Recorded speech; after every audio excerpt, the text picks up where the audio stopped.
So everyone, it's fucking March again. It's years gone by, and we're locked down.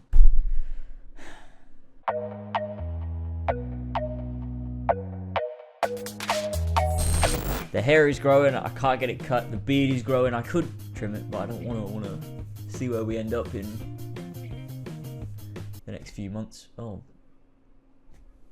yikes! But it's been a while since we've done a quick fire topic, so I thought, why not bloody do one? It's been a bit of a while, and I thought, you know, let's chill out, let's just sit down, let's chat. Like I do all the time on my many podcasts over on 4 Pillars Network, link in the description, and like I do on my live streaming channel, Lasers Live, link in the description. And if you want to stay up to date and know things that I think and how I feel, you can stay up to date without having to tune into every single podcast and every single stream over on 4 Pillars Clips to learn things like my thoughts on the river raids. This was a meme, but I wanted to use it to promote 4 Pillars Clips where here's a clip. It's this next line. So much, like, controversy it's here, comments. this line here. Why can't Ubisoft just release a trailer of Americans being killed? Why can't Ubisoft release a trailer of Americans being killed? But without any further ado, because I can't be done with this further ado business, let's get into arguably the best part of Quickfire Topics, which is going through this week's sponsor. Sometimes they're funny, sometimes they're great, sometimes they're no good. This week, we've been sponsored by the boys over at Tokyo Treat, where they give out boxes of treats that come from Japan, all the way from fucking Japan. How mad is that? I own it now, and it came from Japan. Fuck's sake. Stop. And it also worked because I have a Japanese dog. Sorry, stop. Sorry, please. No.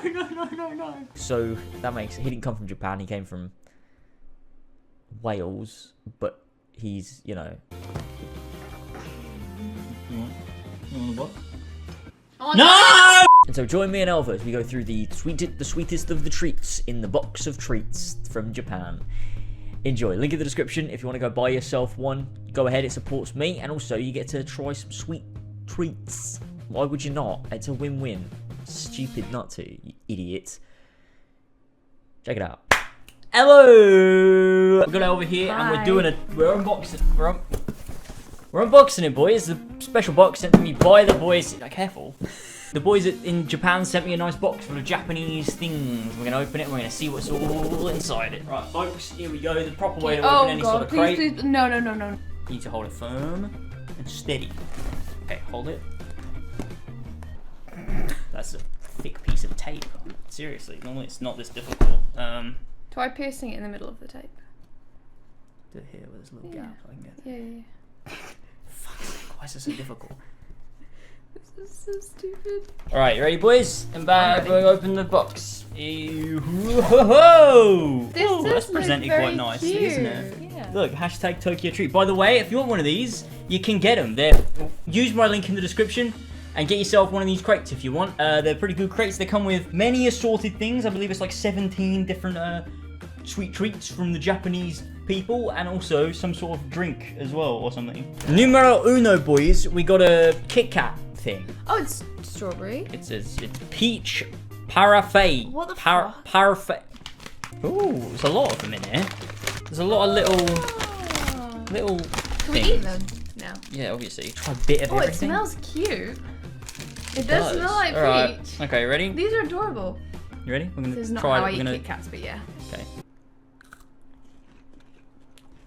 Like weird. It tastes like Kit Kat, but it's a peach. That is strange. I like it. No, I can't like it.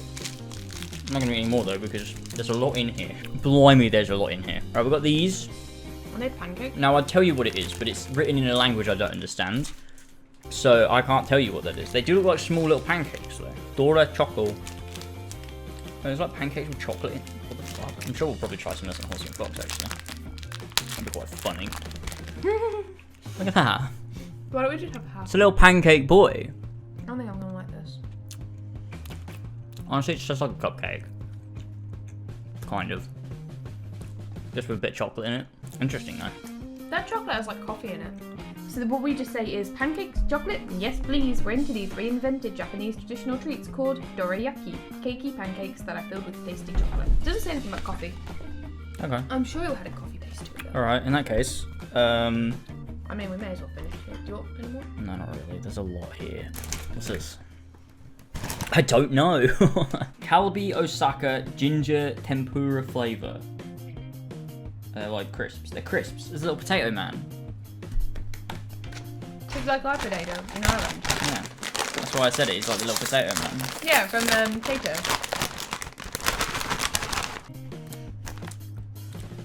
I don't think this is going to mix nicely with my chocolate pancake. It's just like crisps.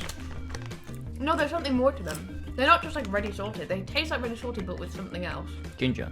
Oh, I can taste it now, yeah. They're nice. I like those. What a fan. I love the vibe. Like, everything is so bright and colourful and cute. Yeah, I like it too. Pokemon Hinamatsuri Choco Corn is what that is. I don't... Is that like Cocoa Pops?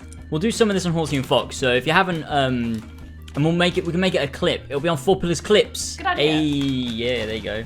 So you can try some of that stuff. Same with this one, because this one looks like it's the same idea, like it's crispy. Caramel corn, it says something in English. Pandoro. Pandaro. That's adorable. It's a He's got a funny face. tonkatsu sauce flavor. Look at his face. Miso cup ramen flavor. I Ramen feel like I flavored might like Pringles. These. Can I have these? Yeah, if you want. Don Don Yaki sauce flavor crackers. Baby Kaki Mochi, treat for both kids and grown-ups alike. These salty and fluffy rice crackers treats make the perfect addition to any bento box. Bento. Texas corn okonomiyaki. I'm sorry. What happens when Texas meets Japan? These awesome corn treats. Snack down on these light and crunchy treats with the flavor of rich and sweet okonomiyaki sauce. You. Nailed it. This guy's got a pig on the front. He's a yakisoba taro. Oh, he's cute. They look like bird feed. Poriki German potato flavor. Poriki are repping Germany in these tasty Japanese treats. These pretzel sticks have the flavor of yummy German potatoes for a delicious savory snack. He's German. He's a German man. Lastly, We have a drink. What's the strange drink? drink. I'm interested in this one. It's like a vanilla float. It's an Asahi melon cream soda. The most iconic milky Japanese soda, this melon soda has a recognizably fresh flavor that's cut with the sweet, creamy flavor of vanilla ice cream. Let's crack it open. We tried a couple of the sweets. I'm happy with everything. Okay, you can try it first. Oh God! Jesus! No! Oh. I've got cream soda on my hand. God damn it! Okay.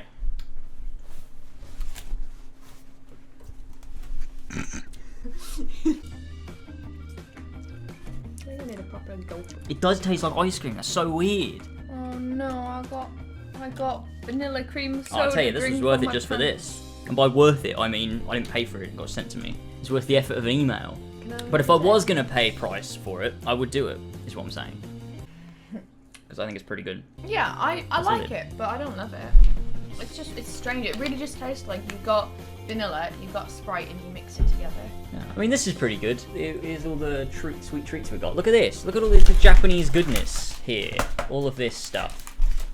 Look at all this. This is mental. I've got all these You treats. do get a lot of different stuff. It's quite Actually, I'll keep that here. quite Yeah, look at all this. Plus the drink. You get. Look at all that. Look at it. Incredible. Look at all these lovely treats. And with it, you get a nice little guide that goes through everything. This is really good quality stuff. I'm a big fan. Better than Loot Crate. No, I'd say that. easily better than Loot Crate. This is great stuff. I like all of this. I think it's really good, and I'm excited to go through it all properly on Horsey and Fox, which by the time you're seeing this video, we'll already have done. So either go check out the stream or go over to 4 Pillars Clips, where I hope I've clipped us checking through some of the Japanese stuff. Anyway, on to quick fire topics. Sora? Sora. Sora, no. He's actually like biting. Sora, come back. Oh, fuck. Okay, right. Well, this is like I said, if you want to get one, link in the description. Go and over there. It's quality, good stuff. I think it's pretty cool. Maybe better than Loot Crate. I didn't say that. I didn't say that. Alright, first up, starting off with a hefty one, we got one from Rajesh Govindsamy. Did I say that right? Dunno. Never do. And he says, how do you work on these massive projects and still manage to be so cohesive with their structure? When I work on these pieces or projects, new ideas and lines pop into my head and I write them down immediately. This results in the essay/piece feeling super rambly. Now, let me explain. I've had a lot of questions over the past few weeks and months and years. Not years, because years ago I was making... Hello everybody, how's it going? And welcome back to another video about Assassin's Creed. Today I want to talk to you guys about the modern day in Assassin's Creed Empire, because a lot of you guys have been asking me, like, James, where do you think the modern day is going to go? What do you think they're going to do?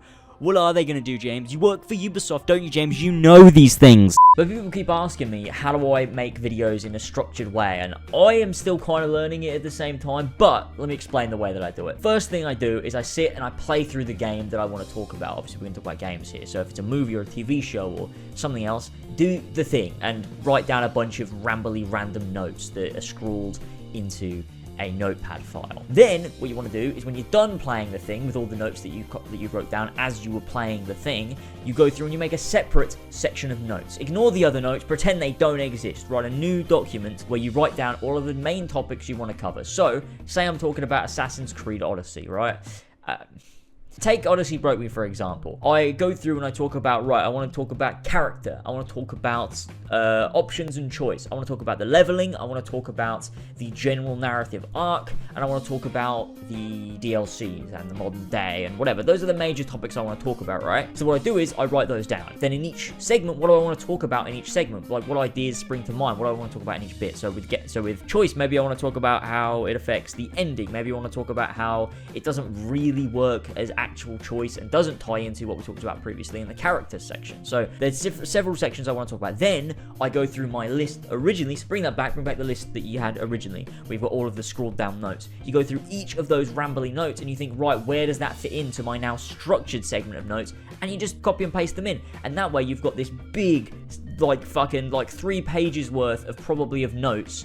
And then all you have to do is open up a new Word document and then you write it and you just reference the notes. And you're like, right, first things first, intro. Let me write the intro. Then you've got, right, what's next? Gameplay. I want to talk about the choices. And then in the section of choices, this is where I wrote down for the note. Okay, let's elaborate on what did I mean by that. And then you've got the perfect structure. And then you just go back through and you read each section. Maybe you want to move some things around. Maybe you cut some things that don't need to be there. Like, I can't count the amount of times I've had like pages of notes and pages have just been thrown in the trash because they're just not relevant to what I'm talking about. It's all about practice, it's all about learning, but that is how I would do it personally. So there you go. That's my Skillshare thing. No, I can't talk about that. This is they don't exist. Fuck.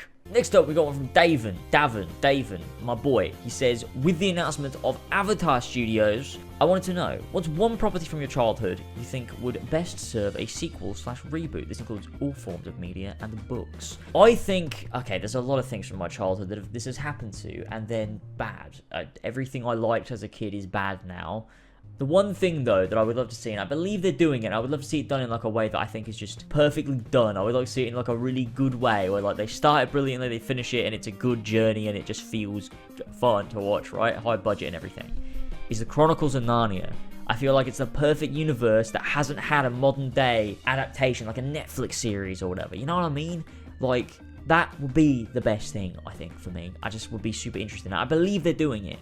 Although I'm pretty sure it was mentioned like a couple years ago, we haven't heard anything since, but I'm pretty sure it's happening. I would love to see the Chronicles of Narnia turned into a high-budget Netflix series, because there's a lot of things from those movies that I really liked, but obviously they didn't finish them, and they were a bit messy, especially the second one, and you know, kind of lost their way. So to take the books and adapt them into a Netflix show, I think would be better. I think in this modern era can be done in a better way, and I just, you know, I think it'd be sick. Next up is from Cryptic, who says, hey James, loving all the content, thank you so much. My topic is, what do you think about Marvel reportedly making Blade PG-13 and not R-rated?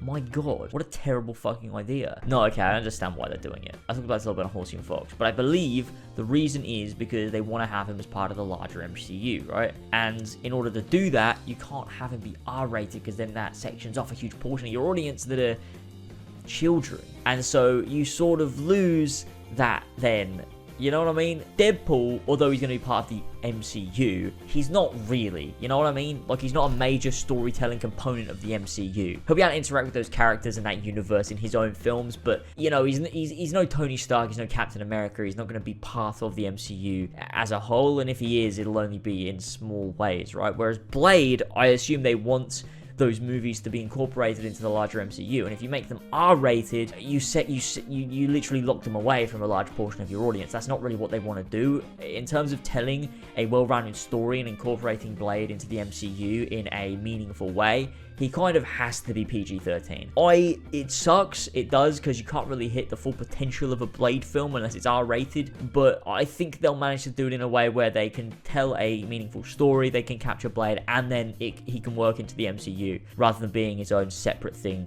like Deadpool is. You know what I mean? I don't know. I hope for the best. Oh, boys, we got an Assassin's Creed one next. Are you ready for this? This is the one that you like. Elias says, do you think Ubisoft should stick to one AC game every other year or go back to a yearly release schedule? Neither. Stop it. Just stop it. That's actually it. Just stop it. No, I think that what they should do is... Assassin's Creed has the potential to tell some really great stories in some really great settings with some really great gameplay opportunities. Assassin's Creed, as it was founded in 2007, is an incredibly unique franchise that has not been matched to this day, having an open world set in a historically grounded setting with this really interesting fictional story layered on top of a historically realistic and grounded setting with incredibly engaging combat, parkour, social stealth, these assassinations, being a blade in the crowd, immersion. It's an incredible franchise, and it's not ever properly been tapped into since those first 4 games, and even then they didn't quite hit the precipice of what that franchise could become. It just slowly fucking fell down this fucking mountain until it just became this mush of mainstream bullshit. And Assassin's Creed has so much potential, and if you give them 3, 4, 5 years to develop a game, not only will they be way less fatigue in the industry, you can realize its full potential with that time to be able to do that. Tell meaningful narratives, have meaningful Assassin's Creed gameplay, and carve a name for yourself in this industry that's more than just another yearly bullshit mainstream microtransaction riddled mess. You know what I fucking mean? I'm boiling in my negative energy. I'm mentally sick. Next up is from Mina, who says, or Minor, I'm an idiot. Who says, what would you like to see from a Ghost of Tsushima sequel? What would you expect from the story? Would you make any changes to the gameplay? And what would you fix from the first game? Well, if you haven't already seen my Ghost of Tsushima review, critique, analysis, I don't fucking know. Go look at it, because I talk about a lot of the issues that I have with it that I would improve. But in regards to a sequel, now this is my idea, right? And obviously I'm an Assassin's Creed fan, so might sound a bit Assassin's Creed, but let me explain, right, where I would go with this. I think there's 2 key components to telling a compelling sequel to Ghost of Tsushima. Number 1 being, how far can you go down that road of being the ghost before it changes who you are and becomes morally corrupt? Because when you look at the honor system of the samurai, it was morally corrupt in a sense where, like, you're going to stick to your honor even if it means millions of your innocent people will die. And that's wrong, and Jin saw that, and so became the ghost, and that allowed him to save his people and work from the shadows, and it was a really good lesson. But then, how far do you go down that road before you end up becoming the opposite end of the spectrum to what the samurai are? You're fighting in such a dishonorable way that you are kind of evil in a sense. You see that touched upon when Jin poisons the entire camp. You're supposed to see that as, oh shit, like he's really pushing the boundaries here.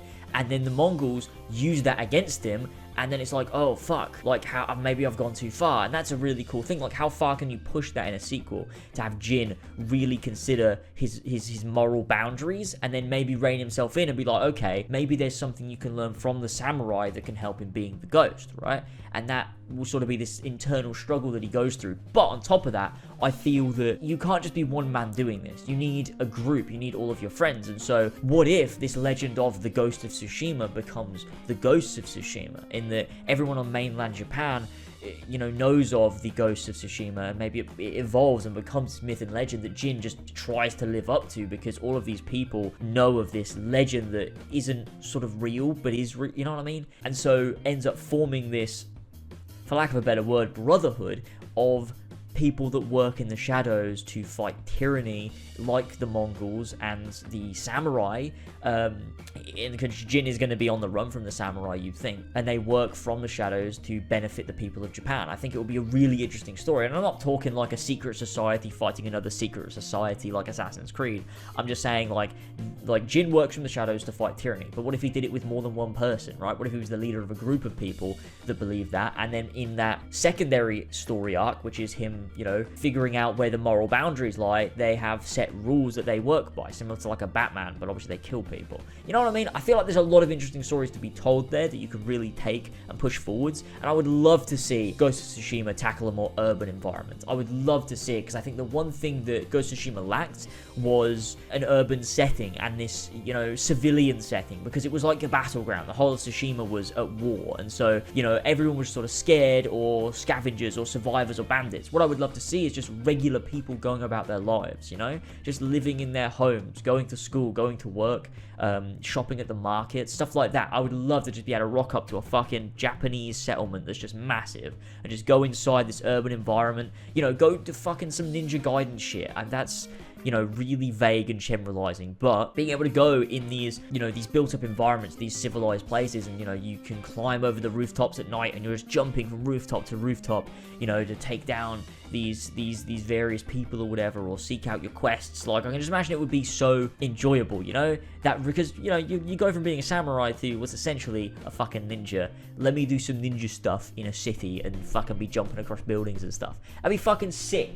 Look, I can dream, right? I don't know. Whatever they do, I think I'll enjoy it, because Ghost of Tsushima was a pretty solid game. Alright, next up we got it from Guacamole. Oh shit, fuck.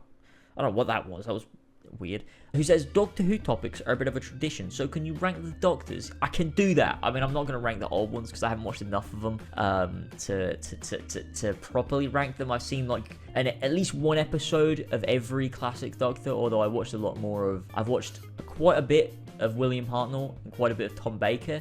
And John Pertwee, I remember watching a lot of... I remember one day... This is a weird tangent, but I remember one day I was off school, sick, and they were like... It was like all of John Pertwee's episodes on fucking BBC 4 or whatever the fuck. It was some random channel that just fucking rerun old shows. And I remember just sitting and watching all of them. All of them. Genuinely, they're pretty cool. Pretty fun, to be honest. I didn't really know what was happening in most of them. It was kind of a bit of a fever dream, but...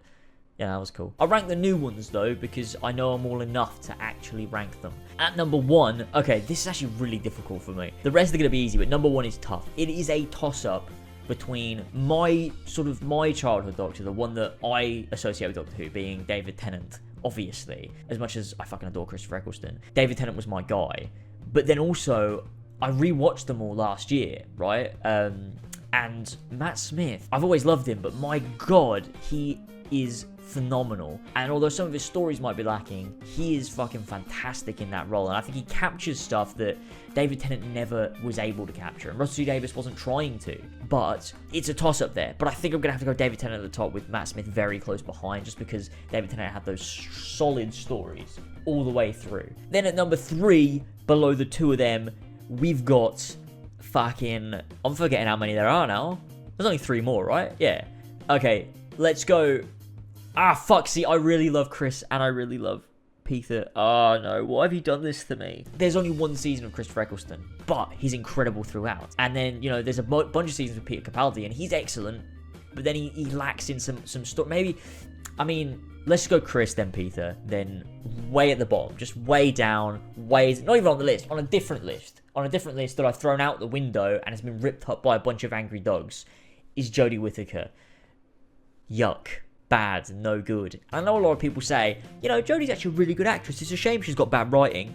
No, I think she sucks. I think even with good writing, she'd be fucking terrible. I'm not a fan of anything she's done at all. I think she's a terrible actress that can't convey anything about what it means to be the Doctor. I think give her a script from Russell T Davies, I think she'd be fucking awful, because I don't think she fucking gets it. She even said she refused to watch old Doctor Who because she wanted a new... Get the fuck out of here, you dumb cunt. Next from Brefman, who says, in AC1, how did Amwalium take away Altair's skills? Like, how does he suddenly take away the ability to grab on ledges and counterattack? Let me fucking tell you. I'm gonna tell you this, and you're gonna have your minds blown, alright?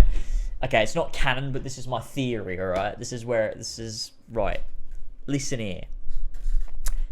Quick lore. In Assassin's Creed 1, Altair is able to do his abilities before being demoted by Al-Mualim. Now, I believe to some extent the abilities rely on equipment, so if you're going to do catch ledges from high distances, then I believe you need a set of gloves, which is what you end up getting. But on top of that, what I believe is the case is that Altair was so complacent in what he did. He was a master assassin. He never tracked his targets, he never stalked his targets, he never surveyed his cities. He got all of his information given to him by the master and by the bureau leaders. He never even had to go and speak to a bureau leader. He was given the information. He just rocked up to a location, killed the guy, he escaped. That's all he ever had to do. Then when he's demoted, he suddenly has to scale the cities again, do viewpoints. He suddenly has to do investigations again. He has to be able to actually properly escape again on his own. He's all alone. He doesn't have any support systems in place. He's got to learn again what it means to be an assassin. And in doing so, he has to relearn his climbing abilities, his fighting abilities, his investigation abilities, because he hasn't done that in so many years because he's been complacent as a master. And so my theory is he just forgot, and so he has to relearn these skills. And in the game, it's done through, you know, each level you progress, you get more stuff. But I think that, you know, in a lore sense, I think Altair just forgot how to do a lot of these things because he became complacent. He didn't think he'd ever have to do a fucking climb, a fucking catch ledge again. He didn't ever think he'd have to do a counter kill again. He didn't think he'd ever have to do an investigation again. He just thought, well, it's fucking served me. I'm a master assassin. I'm fucking arrogant. I'm cocky, and this is what I do. And when it came to it, and he had to relearn being an assassin again, he had to relearn his shit. If you read the Secret Crusade, there's a piece of dialogue in there where it says he went into Damascus, and as he was climbing the buildings, Al-Mualim's teachings started to come back to him. He started to remember what was happening, and it became sort of muscle memory. But he had to relearn that, and I think that's pretty cool. So, quick lore.